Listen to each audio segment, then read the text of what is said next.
As genealogists, we're always trying to go back further into our ancestors' lives and break down those stubborn brick walls that we've had. And in Pennsylvania, it's easy to get a lot of them because our history's so long, over 300 years, and also because the records, just really aren't around in the 1700s that we wish that we had.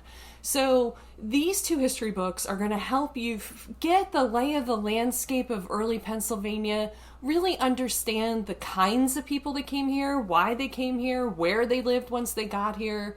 And knowing that history is really going to help you. So when I was in school, and maybe this was the case when you were in school, I learned about the Pilgrims. And the story of the Pilgrims is wonderful, but that happened in Massachusetts. And that really didn't help me in terms of being a genealogist, understand Pennsylvania history. So anyway, let's get to the two books. I know you want to know what they are, and I know you want to know why you should read them and what I found out in them. So let's go.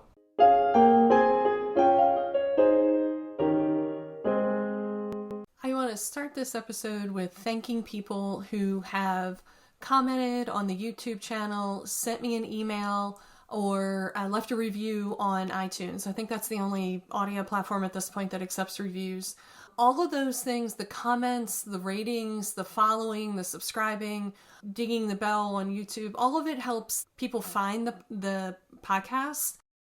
The way the algorithms are right now, everything gets kind of pushed down unless other people are watching it and viewing it. So let me cover some of these. I really want to thank you all for your support and your comments. It keeps me going as a creator, knowing that people are listening, they're appreciating it, they're giving me some feedback also on more things they want to see or hear, which is really helpful because who wants to just talk into a microphone to herself? Not me. First, Rosalind said, thank you for sharing your wisdom and interesting guests on your podcast. And I just want to thank you, Rosalind, and let you know I am on this journey with you. And this podcast is my love and curiosity of genealogy that I'm sharing. If anything, I might be one step ahead of a lot of people. I'm probably 3 steps behind of a lot of other people, but this is life. And I just want to share and explore and make that available for people. Rosterd says, interesting video and looking forward to part 2. And thank you for putting it out on YouTube. You are welcome. Lynn says, thank you very much for sharing this video. I was so glad to see a Pennsylvania channel and I'll be watching. Awesome. That's why I put it out on YouTube. I love going out to YouTube and finding random videos, not just to fix my broken refrigerator, which I've done, but also to find things that I'm interested in so I can get some context for my ancestors. Jennifer emailed me and said, thank you for doing an episode on LGBTQ ancestors. It's the first I've seen that for genealogy, and I really appreciate it. And you are welcome, Jennifer. It was the first for me, too. I was curious about a lot of people in my family tree. Why were they single? Were they gay? I didn't know. And I didn't know the questions to ask or what to research. Stuart was great, and definitely listen to that episode if you're curious about your ancestors and want to do that research. More feedback. Kathy Kelly says, if you have Pennsylvania ancestors, this podcast is for you. I have learned so much about available repositories and their record sources to help in growing my family's story. You can tell that Denise has a passion for PA research, and this is true. Thank you. I really appreciate the shout out there. That you see that I have a passion for PA research. I do. I think Pennsylvania is a really cool place in terms of our history. I think we're unique. And there's a lot of other cool places, obviously. But this one's mine. This is my home. And I want to share it with people and tell you what I find out that's cool about it and keep exploring deeper and further. Jay Roby says, Denise Allen's podcast, Your Pennsylvania Ancestors, makes me want to get out on my PJs and start paging through manuscript collections. I can relate. This was my thing. I love paging through those original records. It's just wonderful. Even though they're sometimes dirty and even though they sometimes fall apart under my fingertips, it's still a very special time and moment to sort of see that original handwriting. I remember pulling the declaration papers for my Philadelphia ancestors when they became citizens, and I could see the creases on the back of the document that they had clearly had it folded, and it looked like stuck in a pocket because it was folded to about that size. And I was like, I never would have gotten that if I just looked at the digital microfilm, because they just would have digitized the front. I wouldn't have seen the back of the document. I wouldn't have seen the color ink that they signed in. And, I don't know. It was just very moving. So thank you, Jay Roby. I hope you get back to archives, and I hope we all do soon. And let's go on with the rest of the show.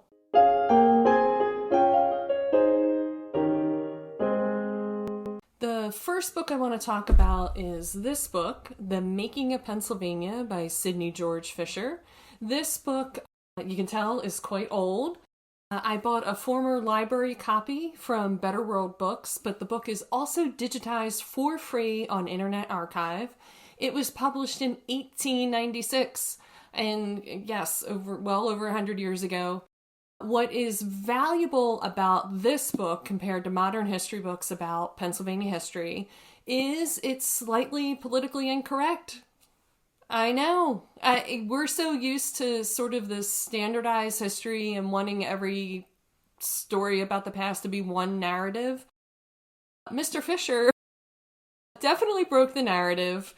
He bases the history of Pennsylvania on the various ethnic groups, the nationalities, the religions that came here, and he's quite explicit about who didn't get along with who, what their beliefs were, why they lived where they lived within the state, the conflicts that happened between them and made them move around the state and then out of the state. And, as a genealogist, that's the information you need to understand how to research your ancestors. Am I right? We know all the dirt and where it's buried and what's underneath of it. So this is the book you want to get. I would encourage you to download a copy off Internet Archive. You can download PDFs and use them for your own research. Or if you want to do what I did and purchase a used copy, check around on the internet. This one was pretty cheap. I think it was like $5. And the link again is in the show notes. I use Better World Books. If you look behind me, a lot of my books have the old library tags on them. So I'm buying these discards from public libraries because public libraries tend to hold just the newest books these days. They don't hold older books like this one. And I will buy them because a lot of times those books are out of publication, even if they were only published in the 90s, and they're really, really full of valuable information that is not on the internet.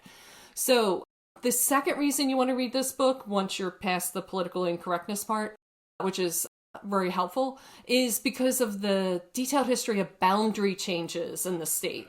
So as you know, as a genealogist, you're kind of tripped over those boundary changes among the counties within a state.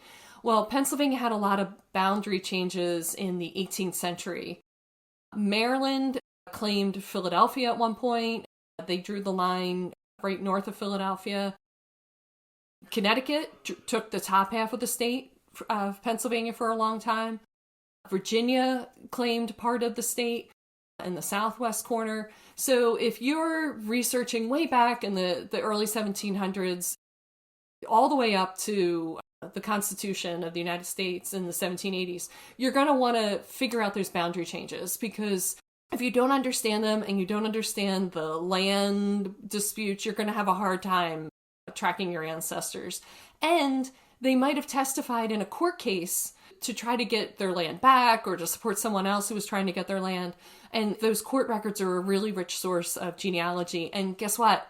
They're not online. So you're going to have to know what courthouse to go to, because you can't just do some blanket search in a search box for these records.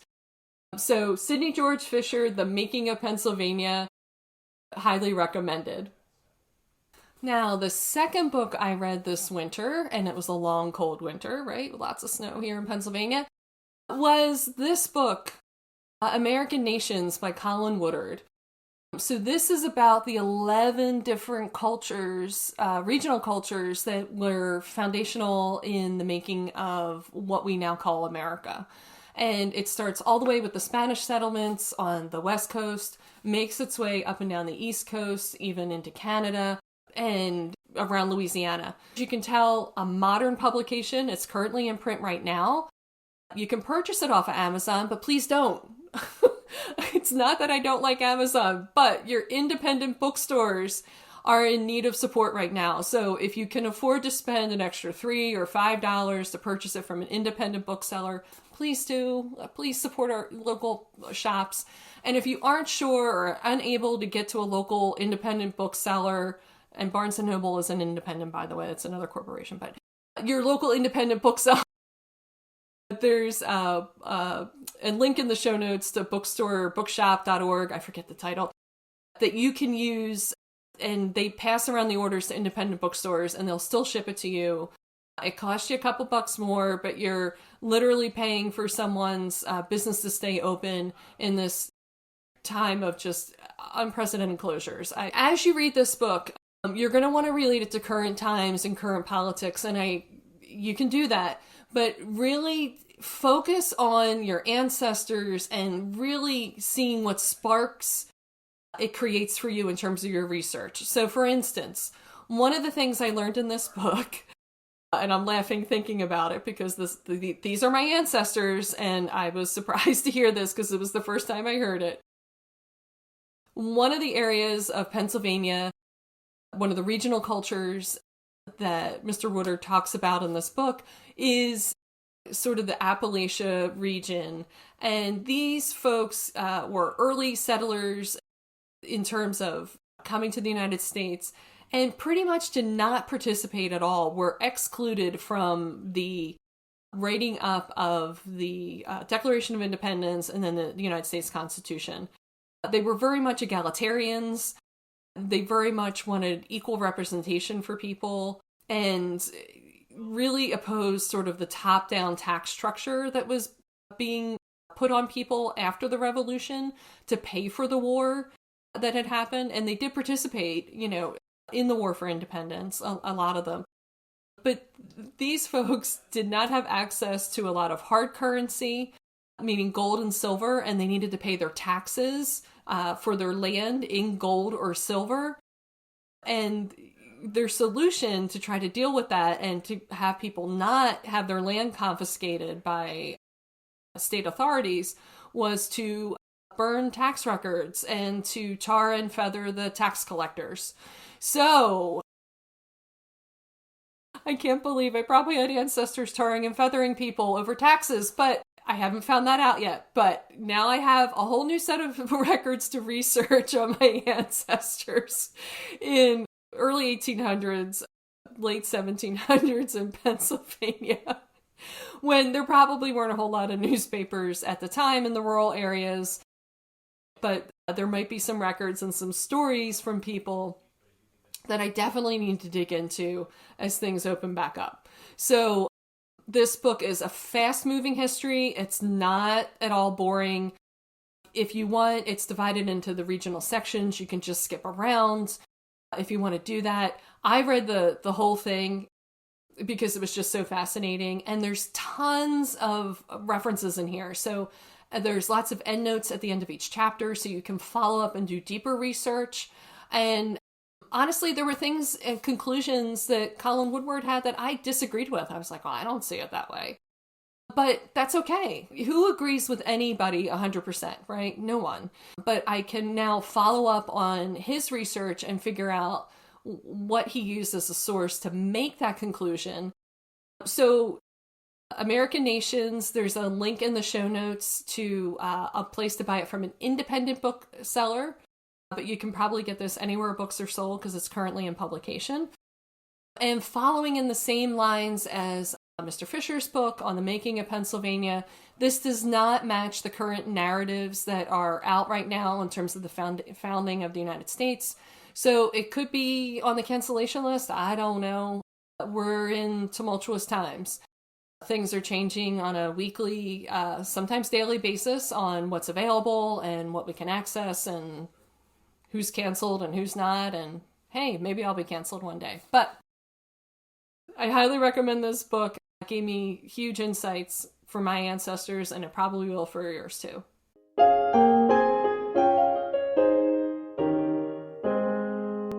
So, thus ends season 4 of Your Pennsylvania Ancestors, and we will be back for season 5, and by we, I mean I and you. And season 5 is going to be all about Irish research in Pennsylvania. So, I did that great 2-part episode in the beginning of this season with the Ulster Historical Foundation folks, and it really inspired me, as I mentioned in the interview, to get into doing my Irish research. James Beadler mentioned to me that the Irish research in Pennsylvania is just really way more difficult than the German research. Out of the 2 largest ethnic groups that we have in Pennsylvania, the Irish and the German, the Irish is way more difficult. There's just not as many records, particularly in terms of church records for the early Irish. So it got me thinking, well, what other records could we use? And I have some ideas, and some things are starting to open up in the state, and I think we're going to have a great coalescence here of archives, courthouses, and a podcast coming up to help you get through your Irish research. I hope to get through mine, and if all else fails, I'll share with you what I did, what my process was, what the stumbling blocks were, and it'll be a little bit different in terms of the season, but that's the way things are now, a little bit different. So, this is Denise Allen with PAAncestors.com. I appreciate you listening. If you could give me a like, a rating, send me some feedback via my website, PAAncestors.com, I'd appreciate it. And thanks for listening, and I hope you discover lots on your Pennsylvania ancestors.